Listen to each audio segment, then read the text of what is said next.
മുഖ്യമന്ത്രിയുടെ കുടുംബത്തിന് അയ്യപ്പ ശാപമെന്ന് ശോഭാ സുരേന്ദ്രൻ. പരിഹാരത്തിന്റെ ഭാഗമായാണോ അയ്യപ്പ ഭക്ത സംഗമം നടത്തുന്നത് എന്നറിയില്ലെന്നും ശോഭാ സുരേന്ദ്രൻ പരിഹസിച്ചു.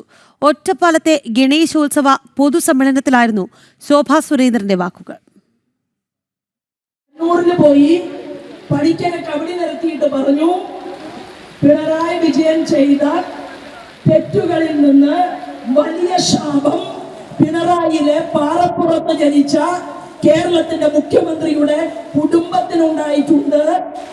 മുഖ്യമന്ത്രി കസേരയിൽ നിന്ന് താഴെ ഇറങ്ങിയാൽ ജയിൽവാസം അനുഭവിക്കാൻ മകൾക്കും മരുമകനും യോഗ്യമുണ്ട് എന്നും അതിന് നിങ്ങൾ അയ്യപ്പ ഭക്തന്മാരെ ഒരുമിച്ചു ചേർക്കണമെന്ന് അത് കബഡി നിർത്തിയ ആള് പറഞ്ഞോ എന്ന് എനിക്കറിയില്ല.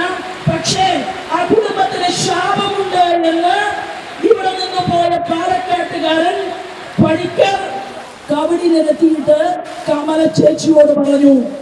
പരിഹാര ക്രിയകൾ നിർദ്ദേശിച്ചിട്ടുണ്ട്.